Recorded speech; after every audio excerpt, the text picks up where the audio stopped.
오늘 이 11월 둘째 주일 각 가정에서 영상으로 하나님께 예배 올려드리시는 우리 가나안교회 성도님들을 주님의 이름으로 환영합니다. 오늘 이 예배를 통하여 우리 모두 하나님께는 영광이, 그리고 우리 성도님들 마음속에 하나님께서 허락하시는 큰 은혜가 함께 하심을 축원드립니다. 우리 다 같이 묵도하심으로써 오늘 주일 예배 하나님께 함께 올려드리겠습니다.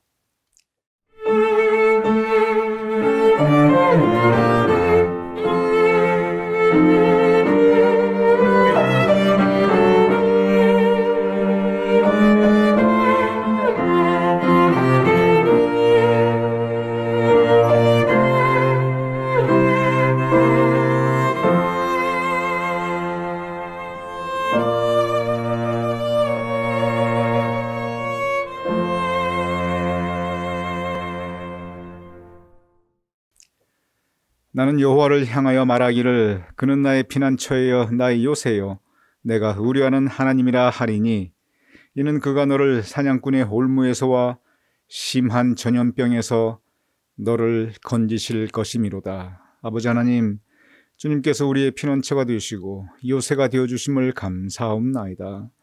주님께서 우리를 지켜주시고 이러한 심한 전염병에서 우리를 건져주실 것임을 믿사옵나이다. 또한 주님께서 선한 목자 되시어 우리 인생을 복된 길로 인도하심을 믿사옵나이다. 오늘 이 아침 우리가 그 믿음 가운데 예배 올려드리오니 우리의 예배를 받아주시옵소서. 예수님의 이름으로 기도드렸사옵나이다. 아멘. 우리 다 같이 찬송가 9장 함께 찬양하시겠습니다.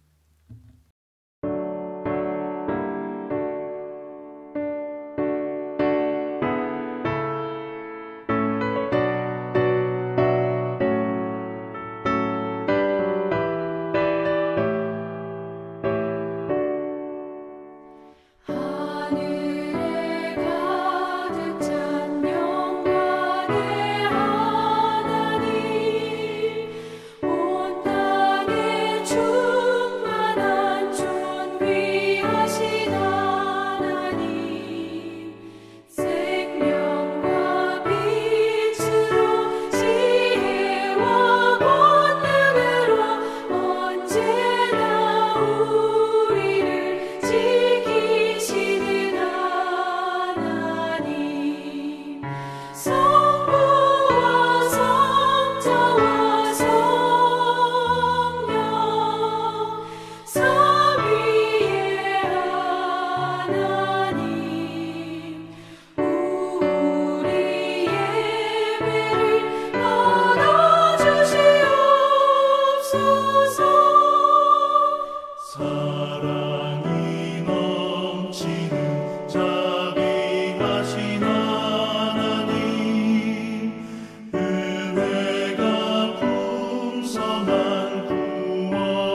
시간 우리 다 함께 사도신경으로 우리의 신앙을 하나님께 고백하여 올리겠습니다. 전능하사 천지를 만드신 하나님 아버지를 내가 믿사오며 그 외아들 우리 주 예수 그리스도를 믿사오니 이는 성령으로 잉태하사 동정녀 마리아에게 나시고 본디오 빌라도에게 고난을 받으사 십자가에 못 박혀 죽으시고 장사한 지 사흘 만에 죽은 자 가운데서 다시 살아나시며 하늘에 오르사 전능하신 하나님 우편에 앉아 계시다가 저리로서 산 자와 죽은 자를 심판하러 오시리라. 성령을 믿사오며 거룩한 공회와 성도가 서로 교통하는 것과 죄를 사하여 주시는 것과 몸이 다시 사는 것과 영원히 사는 것을 믿사옵나이다. 아멘. 우리 다 같이 기도드리겠습니다. 기쁘고 복된 주일, 좋으신 하나님 이름을 찬양드립니다. 찬송과 존귀, 지혜와 영광을 받으시옵소서. 정해진 시간에 주의 온 백성들이 함께 모여 이제 신령과 진리로 하나님을 예배하오니 우리의 예배를 받아 주시옵소서. 우리 몸을 산제물로 드릴 때 성령 하나님께서 우리 각 예배자의 처소에 임해 주셔서 하나님의 은혜가 가득하게 하옵소서. 한 주간의 삶을 되돌아볼 때 세상 사람들과 별반 다름없는 삶을 살았음을 이 시간 고백드립니다. 하나님의 자녀로 마땅히 죄는 멀리하고 말씀과 진리로 살았어야 하는데 그렇지 못하였음을 용서하여 주시옵소서.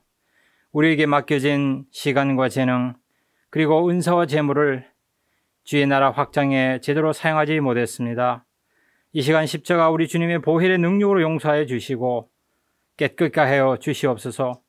다시금 우리의 몸과 마음을 성결케 하여 주시옵소서. 이제 이후로는 세상과 구별하여 하나님이 우리에게 소원을 두고 행하시는 성별된 삶을 갈구하며 살아가게 하옵소서. 더욱더 기쁘게 하나님 말씀에 순종하며 말씀의 열매를 우리 삶 속에 맺어가게 하옵소서.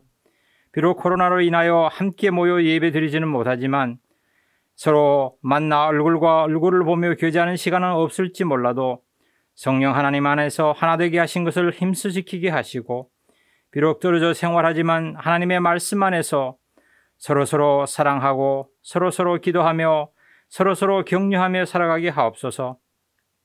언제나 여호와 하나님을 바라오니 소망 가운데 살아가게 하시며 창공을 박차고 날아오른 독수리처럼 힘있게 일어나 걸어가게 하옵소서.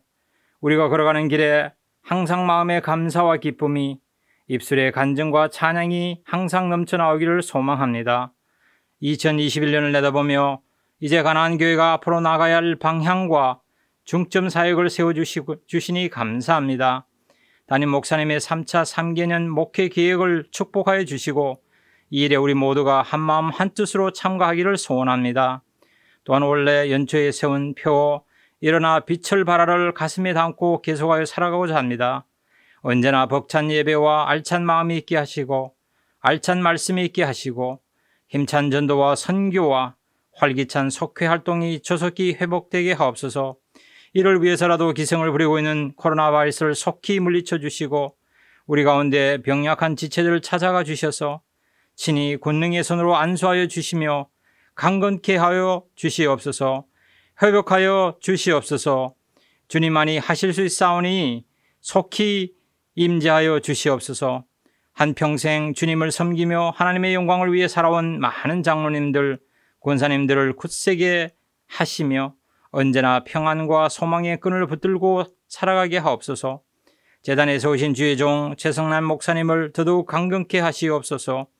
목자로 세움을 받았으니 맡겨주신 양무리를 푸른 초장과 실만한 물가로 잘 인도하게 하옵소서. 진리의 길로 인도해 나가실 때 피곤치 않게 하나님의 능하신 팔로 지켜 주시옵소서. 지치지 아니하고 오히려 날마다 영육간의 필요가 채워지게 하옵소서. 또한 사모님과 스라의 두 자녀에게도 함께 하셔서 이들을 지키시며 하고 있는 일을 통하여 기쁨과 감사가 넘치게 하옵소서.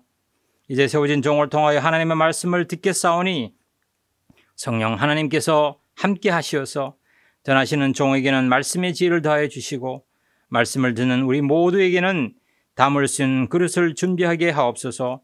여호수아의 유언이라는 제목으로 선포되는 생명의 말씀이 우리 심령을 치료하며 우리의 삶을 회복케 하옵소서. 믿음의 거장 여호와처럼 우리 또한 말씀 앞에 새롭게 결단하여 앞으로 기어이 하나님의 영광의 도구로 사용받게 하시옵소서. 믿고 구하올 때 우리 주 예수 그리스도 이름으로 기도드립니다. 아멘.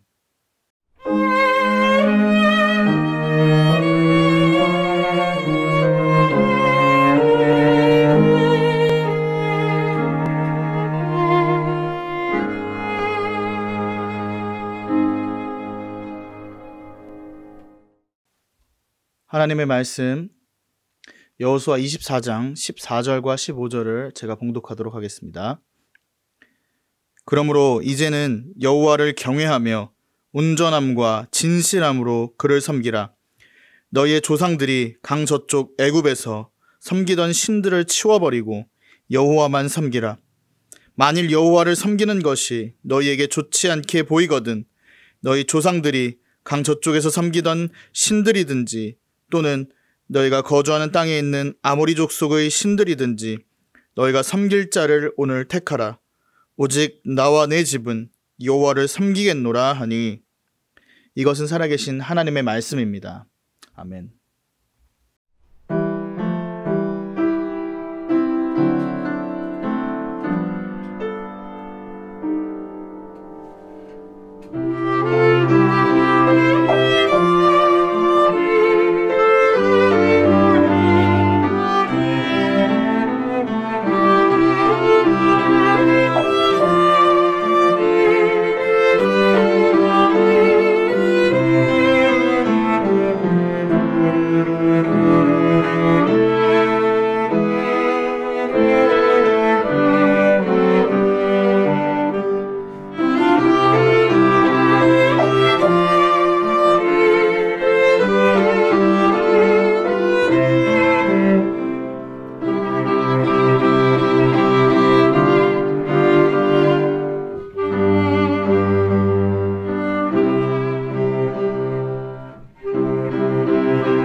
우리 함께 기도 올려드리겠습니다. 아버지 하나님, 이제 우리가 함께 말씀을 나누고자 하옵나이다. 말씀 가운데 주님의 성령께서 우리를 감동 감화 역사하여 주시옵소서. 예수님의 이름으로 기도드렸사옵나이다. 아멘. 오늘 여러분과 함께 나눈 성경 본문 여호수아의 유언, 여호수아의 유언입니다. 유언의 의미가 무엇입니까? 유언은 한 사람이 그 인생을 평생 살다가 그 마지막 순간에 그 한 평생을 다 산 후에 가장 가까운 사람, 주로 가족이 되겠지요. 가장 가까운 사람에게 남기는 마지막 말, 그것이 유언입니다. 성경에 보면 여러 유언, 생각보다 많은 유언들의 그 전문이 기록되어 있습니다.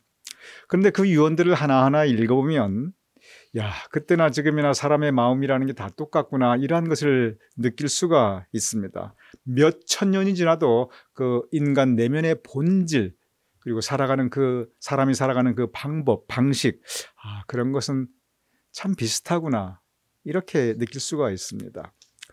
오늘 여러분께 제목 자체가 여호수아의 유언이기 때문에 성경에 나타난 몇 가지 대표적인 유언들을 함께 말씀을 나누고자 합니다.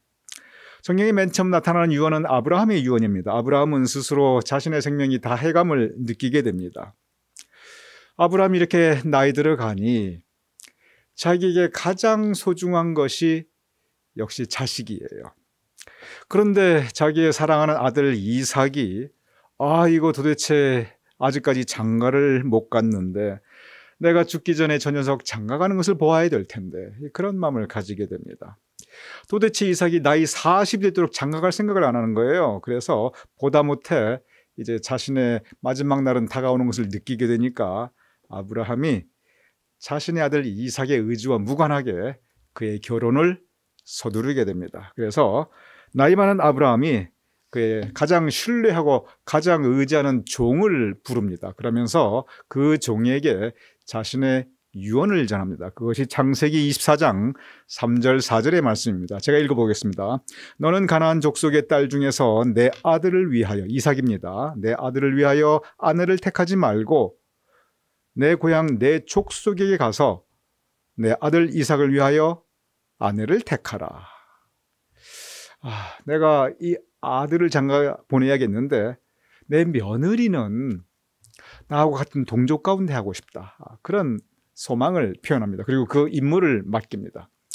충실한 종이 아브라함의 유언을 충실하게 수행합니다. 그래서 리브가를 데려옵니다.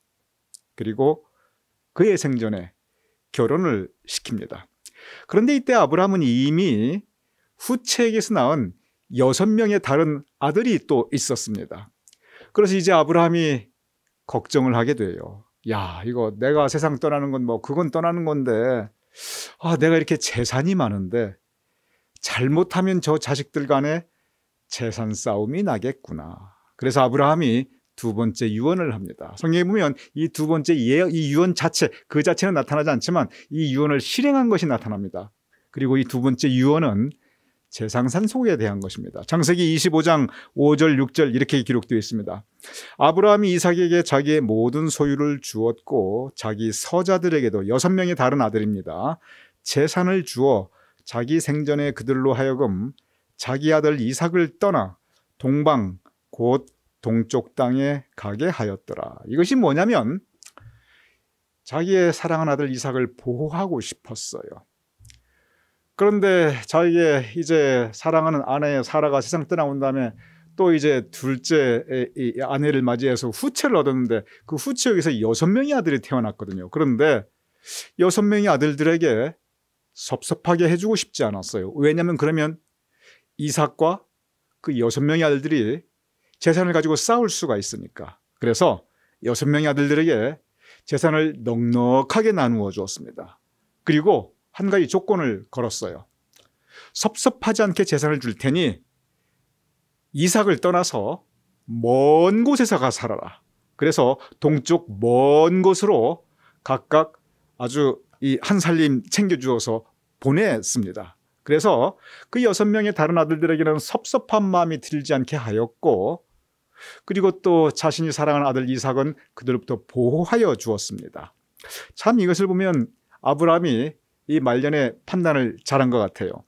오늘날 법적으로 볼 때 요즘 세상에 이 가장 중요한 유언의 내용은 역시 재산 상속입니다. 뭐 누구 유언장 뭐 이런 게 볼 때 보통 보면 꼭 재산 상속 때문에 이 유언장이 나타나고 그 효력이 얘기되고 또 법적으로 자식 간의 이 분쟁이 가장 많은 사유도 역시 재산 상속에 대한 것입니다. 그런데 아브라함은 그가 죽기 전에 이 재산 상속을 깔끔하게 처리해 버립니다.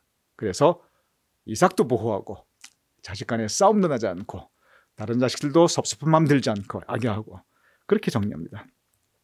성경에 보면 야곱의 유언이 나타납니다. 야곱에게는 두 아내가 있었습니다. 첫 아내의 이름은 레아였고 두 번째 아내는 그 레아의 친여동생 라헬이었습니다. 그런데 야곱은 그의 평생 이 얼굴 예쁜 라헬만 아주 드러내놓고 편애했어요. 그리고 이 정말 첫 아내 레아는 제대로 돌보질 않았어요.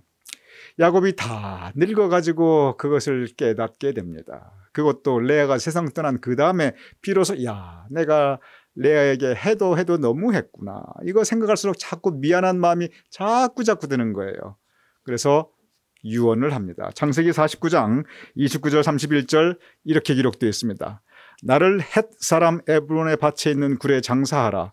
내가 레아를 그곳에 장사하였노라. 내가 레아를 너무 평생 섭섭하게 했는데 내가 죽어서라도 자라고 싶으니 나를 레아 곁에 묻어달라. 이렇게 유언을 합니다. 제가 이 야곱의 유언을 보면서 무슨 생각을 하냐면 아이고 좀 살았을 때 잘하지. 그 무덤 안에서 뭐 잘해줄 것도 없을 텐데 하는 이런 생각을 제가 해봅니다. 제가 우리 가나안교회 성도님들께 말씀드립니다. 우리 모두 건강하게 오래 살아야 되고요. 그리고 살았을 때 서로 잘해야 됩니다. 살아있을 때 우리가 서로 잘해야 됩니다. 그러한 우리 건강히 오래 사시고 또 살아계실 때 서로 잘 하시는 우리 성도님 되실 것을 축원드립니다. 야곱의 아들 요셉이 그의 12아들 가운데 가장 뛰어난 아들이었습니다. 그런데 이 요셉은 이민자로서 애굽에서 살아가게 됩니다. 그런데 이 요셉이 애굽에서 출세하고 성공하고 그리고 돈과 명예와 권세를 다 누리게 됩니다. 그런데 이 요셉이 늘 고향을 그리워하였습니다. 나이가 들어갈수록 더 고향 생각이 간절하고 더 고향이 그리워지는 거예요. 남부러울 것도 없이 사는데 뭐 돈도 있고 명예도 있고 권세도 있고 그런데 고향이 그리운 거예요. 그래서 이 요셉이 창세기 50장 24절에서 25절 보면 이런 유언을 합니다. 하나님이 당신들을 이 땅에서 인도하여, 여기서 당신들은 이제 그의 형들 또 이스라엘 백성들입니다. 하나님이 당신들을 이 땅에서 인도하여 아브라함과 이삭과 야곱에게 맹세하신 땅에 이르게 하시리라 하고 또 이르기를 여기서 내 해골을 메고 올라가겠다 하라. 무슨 뜻이냐면 내가 지금 여기 이집트 애굽에서 죽게 되는데 내가 몸은 비록 여기 애굽에서 죽는다 할지라도 나중에 내 뼈는 내 시신은 고향 땅에 묻어달라. 이장을 해달라고 그렇게 유언을 합니다. 그래서 실제로 모세가 이스라엘 백성을 이끌고 출애굽을 할 때 이 모세의 해골, 모세의 뼈를 가지고 떠납니다. 성경에 보면 다윗의 유언이 정말 상세하게 기록되어 있습니다. 그리고 이 다윗의 유언을 보면 참 우리가 마음에 깊이 새겨야 될 그런 부분들이 있습니다. 다윗이 그의 아들 솔로몬에게 유언을 합니다. 열왕기상 2장 1절에 3절 이렇게 기록되어 있습니다. 다윗이 죽을 날이 임박함에 그의 아들 솔로몬에게 이르되 너는 힘써 대장부가 되고 너의 하나님 여호와의 명령을 지켜 그 길로 행하여 율법에 기록된 대로 지키라. 정말 좋은 신앙의 유언입니다. 얼마나 아름다운 유언입니까? 너는 힘써 대장부가 되고 내 하나님 여호와의 명령을 지켜라. 그 길로 행하라. 그 모든 말씀, 하나님의 말씀 다 순종해라. 정말 아름다운 신앙의 유언이지요. 제가 생각해 봅니다. 다윗이 유언을 여기서 마쳤어야 해요. 여기까지만 그의 유언을 딱 말하고 끝냈으면 정말 아름다운 유언이었습니다. 그런데 제 생각에는 그런 말 안 했으면 하는 그런 유언을 두 가지를 더합니다. 이 말에 곧바로 이어서 다윗이 솔로몬에게 무슨 유언을 또 하냐면 열왕기상 곧바로 2장 곧바로 이어집니다. 2장 5절 이렇게 기록되어 있습니다. 요압이 내게 행한 일을 너가 알거니와 그의 백발이 평안히 수월에 내려가지 못하게 하라. 그의 백발이 평안히 수월에 내려가지 못하게 하라. 이게 무슨 뜻입니까? 죽이라는 뜻입니다. 요압을 죽여달라. 이런 무시무시한 유언을 합니다. 요압이 누구입니까? 요압은 다윗의 가장 충성스러운 부하 군인이었습니다.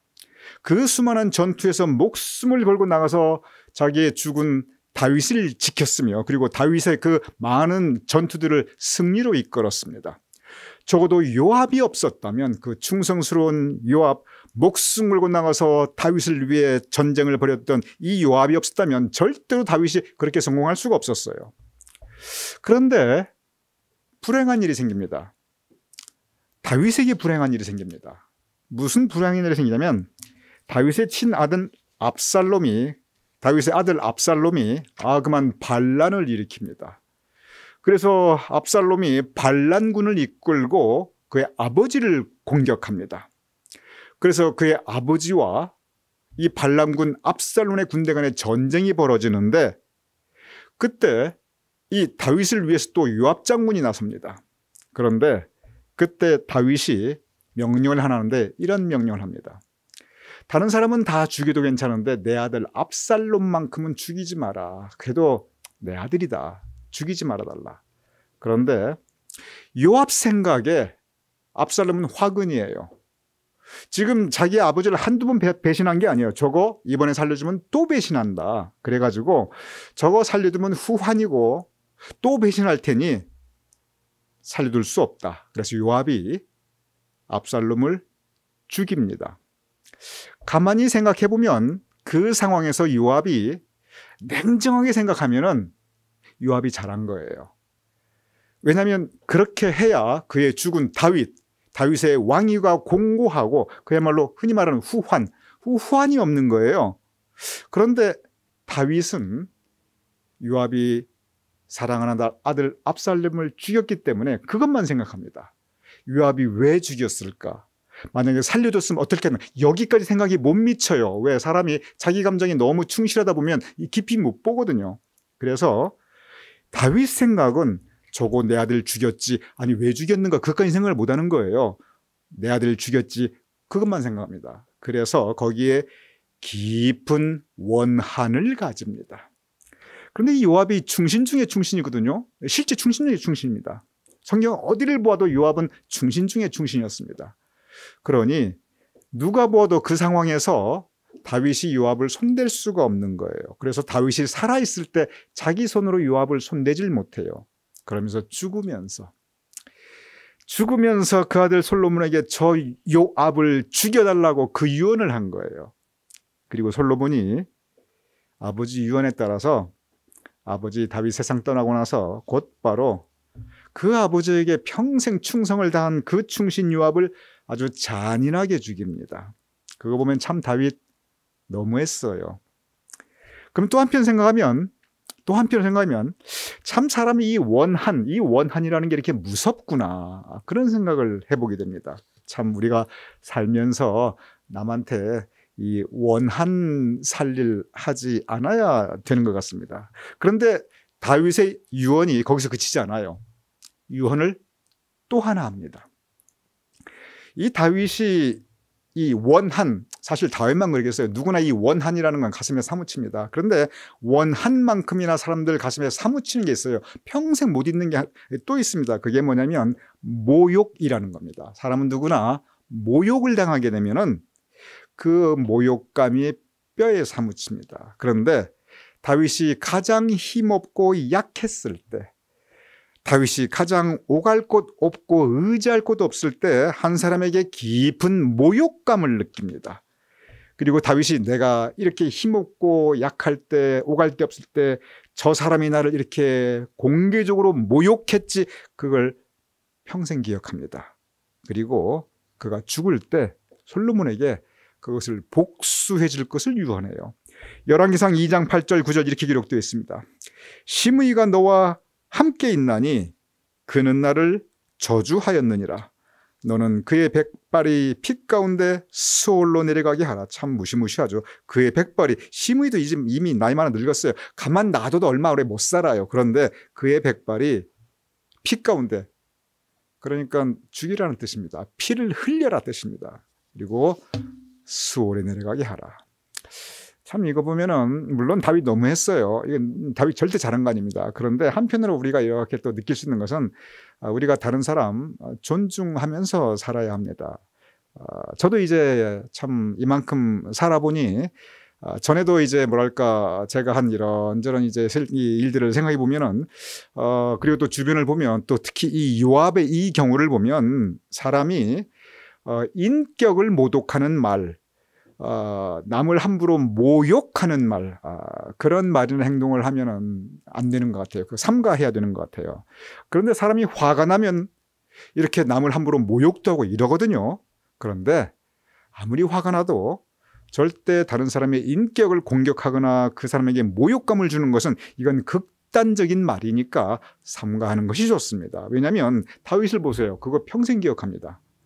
그리고 복수할 것을 유언합니다. 그리고 그 유언에 따라 솔로몬이 실제로 또 시므이를 잔인하게 죽입니다. 그래서 이 다윗은 아이고 유언을 그냥 첫 번째 유언만 하지 뭘 저런 유언까지 했나, 이런 부분을 또한 우리가 볼 수 있고, 또한 동시에 우리가 이렇게 살아야지 그런 반면교사, 그 타산지석의 교훈을 또한 배울 수도 있습니다. 오늘의 본문 여호수아의 유언입니다. 지금까지 우리가 아브라함의 유언, 야곱의 유언, 요셉의 유언, 그리고 다윗의 유언, 이런저런 유언들을 함께 말씀을 나누어 보았습니다. 그런데 제가 성경에 나타나는 그 많은 유언들 가운데 이 여호수아의 유언을 보면 이것은 모든 유언 가운데 가장 멋진 신앙의 유언이 아닌가, 그런 생각을 해봅니다. 정말 이 여호수아의 유언을 보면 버릴 곳이 없어요. 정말 아름다운 믿음의 유언이고, 그리고 여기 보면 개인적인 감정이나 원한이나 복수 이런 게 전혀 없습니다. 뭐 여호수아라고 원한질 일이 없었겠습니까? 여호수아라고 남한테 뭐 이렇게 인격 모독당하고 모욕감 느끼고 뭐 그런 일이 없었겠습니까? 여호수아라고 뭐 그 마음에 어떤 이런저런 일이 없었겠습니까? 그런데 여호수아의 유언을 보면 그런 거 하나도 안 나타나요. 처음부터 끝까지 신앙의 유언입니다. 먼저 성경에 여호수아의 이름이 맨 처음 나타나는 장면은 출애굽기 17장 9절입니다. 모세가 여호수아에게 이르되 우리를 위하여 사람들을 택하여 나가서 아말렉과 싸우라. 내일 내가 하나님의 지팡이를 손에 잡고 산 꼭대기에 서리라. 이 시점은 언제냐면 모세가 이스라엘 백성들을 이끌고 출애굽한 지 얼마 안 되었습니다. 그런데 그때 아말렉이라고 하는 강대한 부족이 이스라엘 민족을 공격하여 들어옵니다. 그때는 어떤 상태냐면 그냥 노예 백성이었던 이스라엘 민족이 그냥 짐 싸들고 애굽에서 나온 거예요. 그러니 공격 무기가 뭐가 있었겠어요? 변변한 무기라고 할 만한 게 뭐가 있었겠어요? 그냥 뭐 막대기나 좀 있었겠지요. 그리고 군사훈련, 아니 그 노예로 평생을 살아왔는데 군사훈련이라는 거 평생 받아본 적이 없어요. 그런데 이 강대한 부족이 총과 칼로 무장을 하고 쳐들어온다, 죽을 것 뻔합니다. 여기에 대항한다는 건 자살 행위입니다. 그런데 여호수아가, 모세가 가서 싸우라 그러니까 여호수아가 그 명령에 그대로 순종합니다. 믿음으로 나아갑니다. 목숨 걸고 나갑니다. 죽을 힘을 다해 싸웁니다.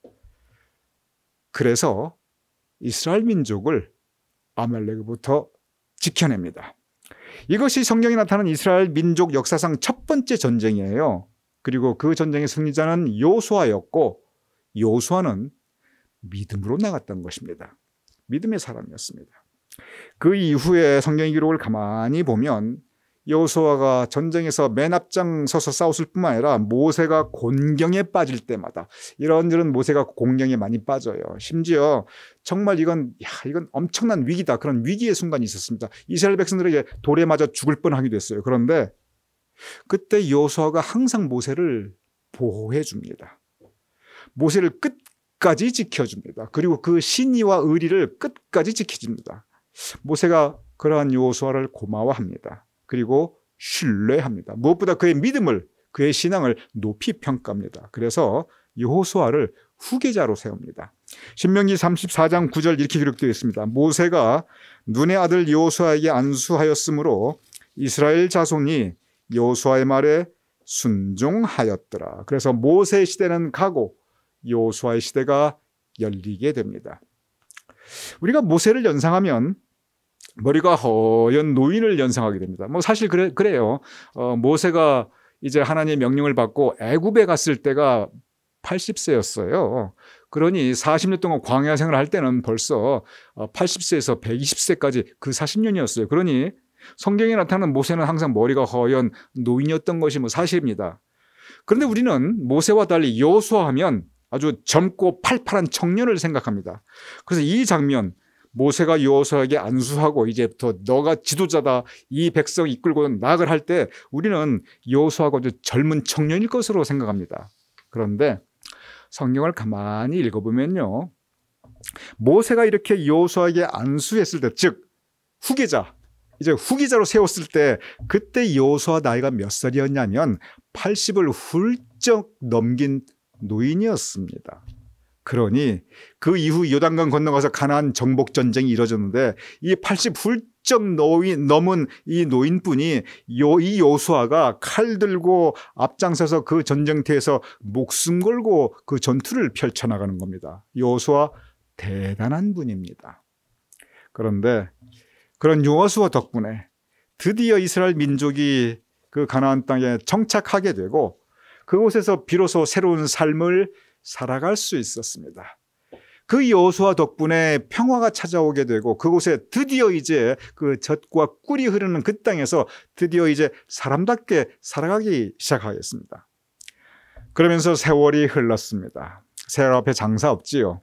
그래서 여호수아가 이제 내가 이제 나의 날이 얼마 남지 않았구나 스스로 생각하게 됩니다. 그러면서 여호수아 23장 1절에서 2절에서 보면 여호수아가 나이 많아 늙은지라 여호수아가 온 백성을 불러다가 그들에게 이르되 나는 나이 많아 늙었도다. 여호수아가 나이 많아 늙은지라 성서의 평가입니다.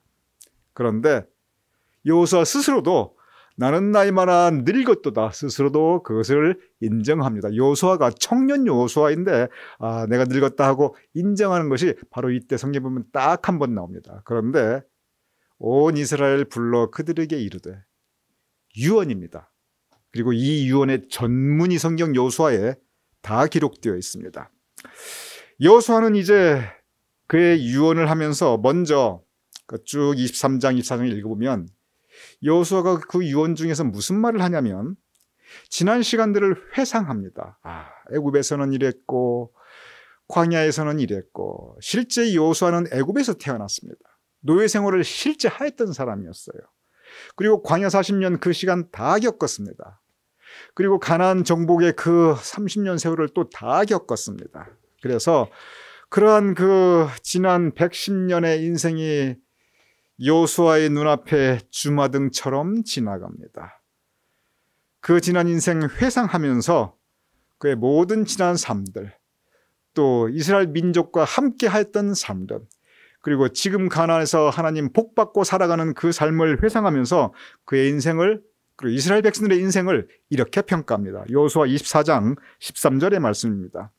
너희가 수고하지 아니한 땅과 너희가 건설하지 아니한 성읍들을 너희에게 주었더니 너희가 그 가운데 거주하며 너희가 심지 아니한 포도원과 감람원의 열매를 먹는다 하셨느니라.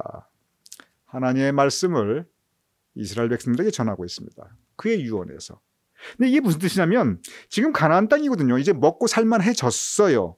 그런데 결국 이거 하나님께 주신 것 아니냐. 우리 감사하자. 너희가 건설하지 않은 성읍에서 거주하며. 우리가 언제 이렇게 여리고성을 세웠고 언제 이렇게 이 성들 다 세웠고 그랬느냐. 하나님께서 주신 거다. 너희가 심지 않은 포도원에 그리고 감람원에 그 열매를 먹는도다. 우리가 일일이 다 이 포도나무 다 심은 거 아니지 않느냐. 저 올리브나무 우리가 심었느냐. 근데 우리가 먹고 그리고 그 혜택 다 누리고 있지 않느냐. 이것은 하나님의 은혜이다. 근데 가만히 보면요. 사실 이 말이 반은 맞고 반은 틀려요. 반은 맞은 것은 물론 하나님께 주셨어요. 근데 우리가 한 거 아무것도 없다 아니에요. 이스라엘 한 거 맞습니다. 왜냐하면 첫째, 목숨 걸고 싸웠고요. 그리고 그 농사 사실 다 지은 거예요. 그러니 이게 메추라기와 만나처럼 하늘에서 그냥 뚝뚝 떨어진 건 절대 아닙니다. 이스라엘 백성들 피 흘리고 싸웠고 땀 흘리고 일했어요. 그런데 여호수아가 말한 것은 뭐냐면은 우리 하나님 앞에 겸손하자. 우리 하나님 앞에 감사하자. 하나님이 주셨으니 우리가 가질 수 있는 것이다. 하나님께서 우리에게 허락하셨으니 우리가 받은 것이다. 그러니 우리 힘으로 했다 하지 말자. 내 손이 했다고 하지 말자. 너희가 수고하지 아니한 땅과 너희가 건설하지 않은 성읍들 그 가운데 우리가 거주하고 그리고 너희가 심지 않은 그 나무의 열매를 우리가 먹는다. 이건 결국 하나님께서 우리에게 주셨으니 은혜이니 우리 감사하자, 우리 겸손하자. 참 얼마나 아름다운 유언의 말씀입니까? 정말 아름다웁니다. 우리 사람들 있잖아요. 이럴 때 뭐라고 말할 수 있냐면 봐라, 너희들 그만큼 먹고 살만하지. 내 덕이야. 내가 싸웠어. 여호수아가 자기 자신 하나도 앞세우지 않습니다. 그러면서 이제 무슨 말 하냐면 그의 이제 유언의 본론으로 들어가는데 오늘 본문 여호수아 24장 14절의 말씀입니다. 이제부터는 이제 먹고 살만한데 이 가나안 땅에서 이제부터는 여호와를 경외하며 온전함과 진실함으로 그를 섬기라. 너희 조상들이 강 저쪽과 애국에서 섬기던 신들을 치워버리고 여호와만 섬기라. 지금까지 살던 과거의 신들, 강 저쪽이라는 건 저기 메소포타미아 바벨론 그쪽 지역을 말하는 거예요. 애국 이거 뭐냐면 이방신이에요. 그러니 이방신들 섬기지 마라. 즉 너희 조상 과거에 집착했던 것들, 과거에 세상에 푹 빠져 살았던 것들, 과거에 그것 때문에 내가 바둥바둥 아득아득하고 살았던 것들, 그것들이 중요한 게 아니다. 여호와를 섬겨라. 하나님 제1주의 인생을 그는 유언으로 말하고 있습니다. 그러면서 그 유명한 여호수아 유언의 결론, 여호수아 24장 15절 이렇게 기록되어 있습니다.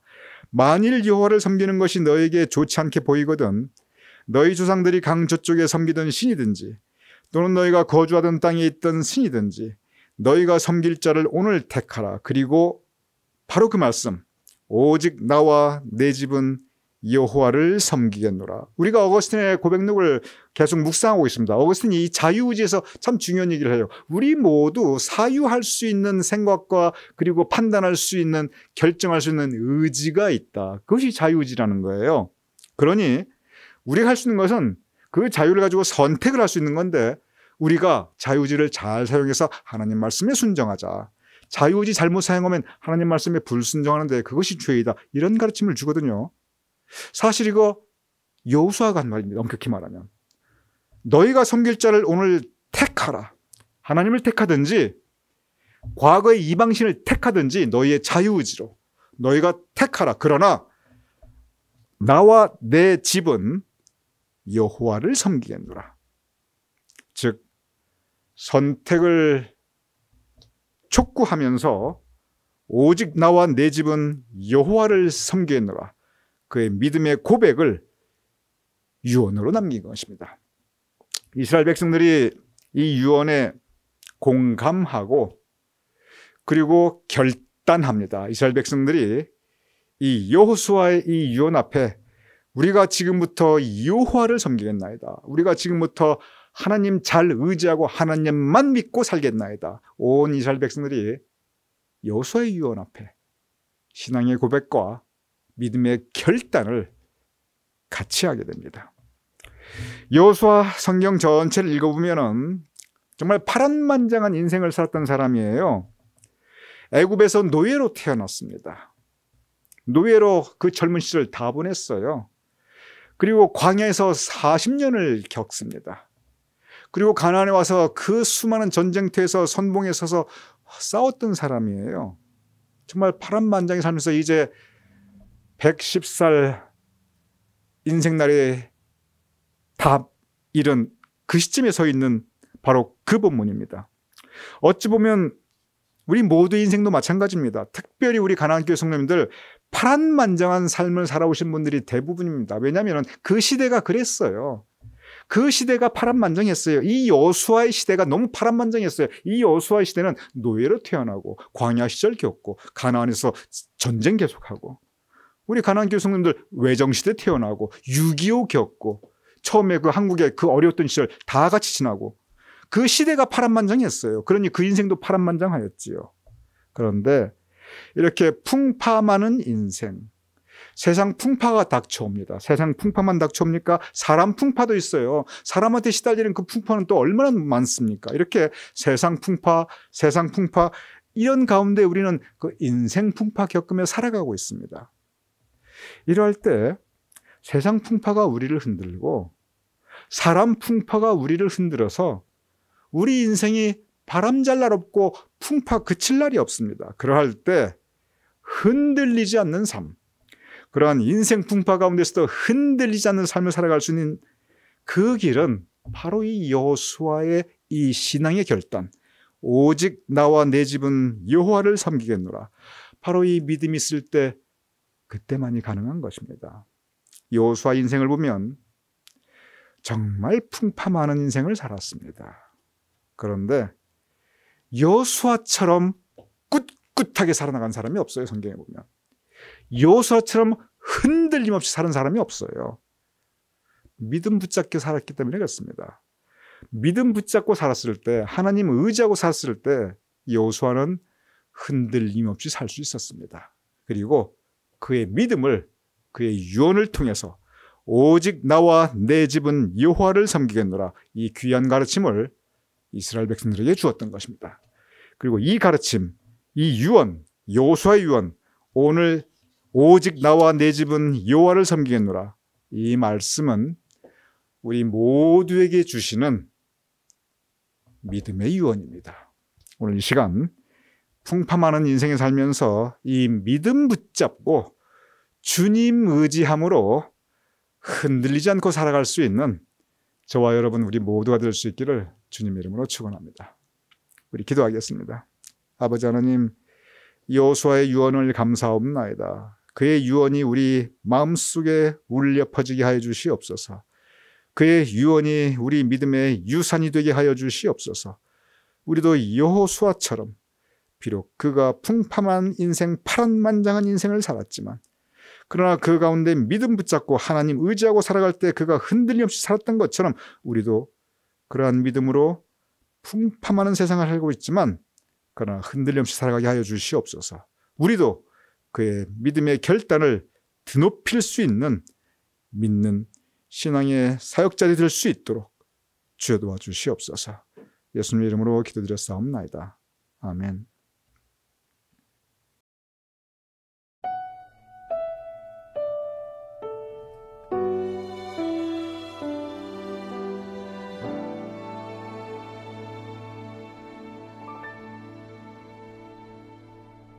나 무엇과도 주님을 바꾸지 않으리.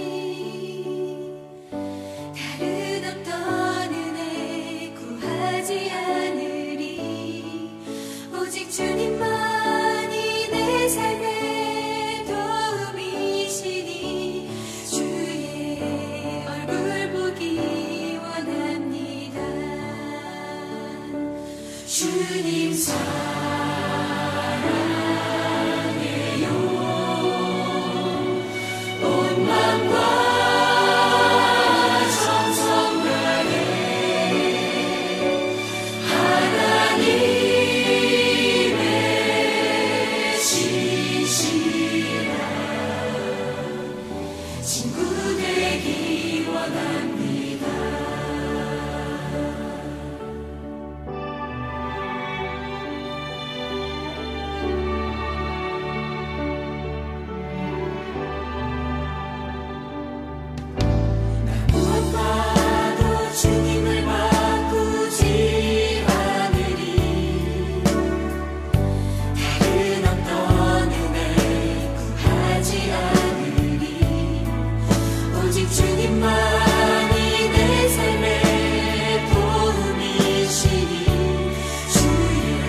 이제 여러분께 광고 말씀드리고자 합니다. 아직 팬데믹이 여전히 심하고 이제 세컨드 웨이브 점점 더 이렇게 심각해지는 것 같습니다. 이러한 때 우리 가난교회 성도님들 정말 건강 유의하시고 날씨도 추워지고 있으니까 더더욱 관리 잘해 주시기 바랍니다. 여러 가지로 혼란스럽습니다. 팬데믹도 그렇고 미국 대통령 선거도 그렇고 근데 이럴 때일수록 우리가 주님 의지하고 살아야 합니다. 그래서 우리 성도들 각 가정에서 매일 성경 읽기 그리고 매일 아침 우리 묵상 그리고 매주일 우리 영상 예배 항상 들으시면서 우리 믿음의 줄을 꼭 붙잡고 사실 것을 권면드립니다. 그리고 이러한 때 우리가 잘 만나지도 못하고 또 모일 수도 없기 때문에 이럴 때 서로 전화로 또는 문자로 연락하면서 우리가 교제의 끈을 또한 계속 이어나갈 수 있기를 부탁을 드립니다. 한 가지 또 중요한 광고 말씀을 드리도록 하겠습니다. 이렇게 팬데믹이 심해지다 보니까 많은 교우님들께서 특별히 이제 혼자 사시는 우리 교우님들께서 갇혀 사시는 그런 부분입니다. 그런데 이러한 중에 병원에 가셔야 될 일도 있고 또 긴급히 어디 가셔야 될 일이 있어요. 그런데 이게 요즘 같은 경우 참 마땅치가 않아요. 그래서 교회에서 여러 가지 이제 앞으로의 사역을 준비하고 있는데 지금 곧바로 시작하는 사역이 뭐냐면 교통사역입니다. 이 교통사역이 뭐냐면 앞서 말씀드렸듯이 우리 교우님들 가운데 특별히 병원에 가셔야 된다든지 긴급히 어디를 가셔야 되는데 차가 없어서 운전하실 수도 없고 또 누구에게 부탁하기도 참 어렵고 자식한테 부탁하자니 이 자식 직장생활도 지금 바쁘게 일하는데 차마 나 라이드 하려고 목에 입이 안 떨어지고 그런 경우가 많이 있을 것입니다. 그런 경우는 우리 교회에서 교통사역을 시작할 텐데 그저 필요하신 그 하루 전에만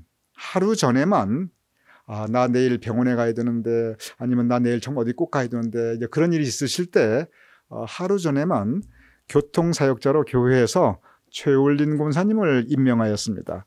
그래서 최올린 권사님에게 지금 여러분 전화번호 나오는데 이 최올린 권사님 전화를 주세요. 하루 전에만. 그래서 내가 꼭 차가 필요한데 내가 꼭 교통이 필요한데 이렇게 말씀해 주시면은 그 원하시는 시간 원하시는 장소에 교회에서 교통편을 보내드릴 것입니다. 그래서 여러분께서는 그럼 그 다음 어떻게 하냐? 아닙니다. 걱정할 필요 없어요. 여러분께서는 그냥 편안하게 섬김을 받으시면 됩니다. 그래서 우리 교회가 특별히 이제 연세도 많으시고 혼자 계시고 교통이 마땅치 않은 분들이 우리 교인들 가운데 의외로 많이 있습니다. 제가 압니다. 그런 분들은 미안해하지 마시고 이거 우리 교회가 사역으로 펼쳐나갑니다. 교통사역입니다. 여러분께서 많이 이용해 주시기를 바랍니다. 왜냐하면 교회가 여러분께 드리는 사랑의 표현이고 섬김의 표현입니다. 그래서 우리 교우님들 교통이 마땅치 않은 분들은 편안하게 섬김을 받으시고 그저 하루 전에만 최올린 권사님에게 연락을 드려서 나 여기 정말 꼭 가야 되는데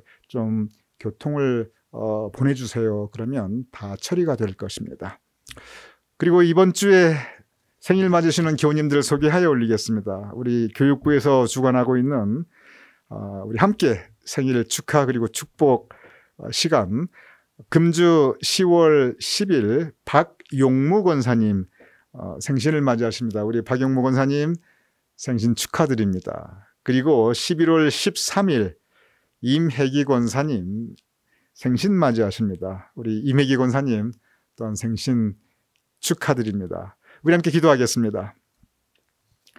아버지 하나님, 풍파많은 우리 인생길에 우리가 주님 만나게 하심을 감사하옵나이다. 풍파많은 우리 인생길에 교회를 통해 우리가 서로 만나게 하심을 감사하옵나이다. 이렇게 주님 만나며 주님을 향한 믿음으로 우리 신앙 공동체 우리 함께 성도님들을 같이 만나게 하셨는데 우리가 이 만남을 귀히 여기게 하여 주시옵소서. 우리가 이 만남과 공동체를 소중하게 여기게 하여 주시옵소서. 그래야 우리 교회를 통하여 우리가 믿음을 나누고 신앙을 나누고 그리고 삶을 함께 나눌 수 있도록 앞으로도 우리 신앙 공동체를 선히 이끌어 주시옵소서. 아버지 하나님, 우리 가운데 박용무 권사님, 임혜기 권사님 함께하게 하심을 감사옵나이다. 박용무 권사님 우리와 함께 신앙생활을 하게 하시어 우리와 함께 예배드리며 믿음을 나누게 하시니 참으로 감사옵나이다. 앞으로도 변함없이 우리와 함께 좋은 신앙의 동반자로 살아가게 하여 주시옵소서. 기도하옵나니 박용무 권사님의 건강을 지켜주시옵소서. 그의 자손과 후손들 위에 주님의 은총을 더하여 주시옵소서. 박 권사님의 삶에 주님께서 동반자가 되어 함께 하시며 인도자가 되어 그의 삶을 이끌어 주시옵소서. 박용무 권사님의 믿음을 더욱더 성장시켜 주시어 그가 주님을 의지할 때 주님께서 그의 보호자가 되시어 그의 삶을 든든히 지켜주시옵소서. 그의 삶의 선한 목자가 되시어 그의 인생을 푸른 초장과 쉴만한 물가로 인도하여 주시옵소서. 주님께서 그의 삶의 주인이 되시어 주님 뜻 안에 그를 품어주시며 언제나 주의 은총 가운데 주님께서 품어주시옵소서. 아버지 하나님, 박 권사님께서 하시는 그 모든 일이 형통케 하여 주시옵시고 이러한 때 삶에 불편함이 없도록 주님께서 힘과 용기와 능력이 되어 주시옵소서. 이미기 권사님을 위하여 기도하옵나이다. 교회 창립 첫날부터 지금까지 한마음 한뜻으로 한결같이 신실하게 교회를 섬기시는 믿음의 딸이옵나이다. 언제나 변함없는 모습으로 우리와 함께하는 귀한 우리의 신앙의 동반자이옵나이다.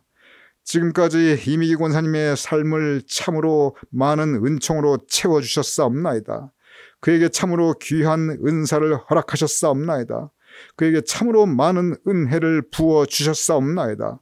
앞으로도 그의 인생을 복되게 하여 주시옵소서. 그의 삶의 모든 날들에 주님의 사랑을 가득 채워주시옵소서. 이미기 권사님의 온 가족 건강케 하여 주시옵시고 그가 계획하는 모든 일들이 형통하게 하여 주시옵소서. 특별히 작가로서 지금까지 많은 좋은 책들을 남겼는데 앞으로도 좋은 책으로 많은 독자들에게 다가가며 그들에게 감동, 감화를 줄 수 있도록 그의 인사를 주님께서 앞으로도 더욱더 선히 사용하여 주시옵소서. 그를 통하여 주님의 은혜가 세상으로 우리 이웃으로 퍼져나갈 수 있도록 이미기 권사님 앞으로도 변함없이 선한 일에 주님께서 선히 사용하여 주시옵소서. 아버지 하나님, 박용무 권사님, 이미기 권사님 금주의 생일 맞음을 우리가 함께 기뻐하며 축하하며 축복하오니 우리의 기도를 주님께서 들어 주시옵소서. 감사하오며 예수님 이름으로 기도드렸사옵나이다. 아멘. 우리 다 같이 찬송가 620장 패배 찬송 함께 하시겠습니다.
죄 웃은 이를 믿노라.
기도 그리고 축도 올려드림으로 오늘 예배 마치겠습니다. 아버지 하나님, 이 예배를 주님께서 받아주심을 감사하옵나이다. 예배와 더불어 각 가정에서 봉헌에 올리는 예물을 또한 주님께서 받아주시옵소서. 아버지 하나님, 이러한 때 성별된 예물을 봉헌하여 드리는 우리 각 가정의 성도님들을 기억하여 주시옵소서. 그 손길들을 기억하시어 그 손들이 행하는 모든 일들을 형통케 하여 주시옵소서. 성도님들의 가정을 주님께서 기억하여 주시어 그 가정 위에 주님의 아버지 하나님 사랑과 은총을 더하여 주시옵소서. 우리 성도님들의 자손과 후손을 기억하여 주시어 대를 거듭할수록 은총의 지경이 더욱더 확장되는 주님의 놀라운 역사가 일어날 수 있도록 주여 복 내려 주시옵소서. 우리 교회 위에 주님의 은총을 더하여 주시어서 우리의 사역 가운데 아버지 하나님께서 복 내려 주시어 아버지 하나님, 우리가 심은 것보다 더 풍성한 사역의 열매가 우리 가운데 있게 하여 주시옵소서. 특별히 기도하옵나이다. 이러한 팬데믹 때, 이러한 전염병 때 우리 성도님들을 눈동자처럼 보호해 주시옵소서. 아무도 감염되지 않도록 지켜주시옵시며 아무도 그의 건강에 이상이 없도록 주님께서 보호하여 주시옵시며 우리 모두를 영육간의 강건함으로 주여 덧입혀 주시옵소서. 이제는 우리 주 예수 그리스도의 크신 은혜와 아버지 하나님의 극진하신 사랑과 성령님의 감동, 감화, 역사하심이 이 시간 함께 각 가정에서 예배 올려드리는 우리 성도님들과 그 가족들의 머리 위에, 우리 교회와 우리가 행하는 그 모든 사역들 위에, 우리가 두고 온 모국 대한민국과 우리가 살아가는 이 땅 미국과 이 혼란스러운 세상 위에, 그리고 팬데믹으로 인하여 코로나 바이러스로 인해 고통받고 있는 환자들과 그들을 돌보는 의료진들 위에 지금부터 영원까지 함께 하실 것을 간절히 축원하옵나이다. 아멘.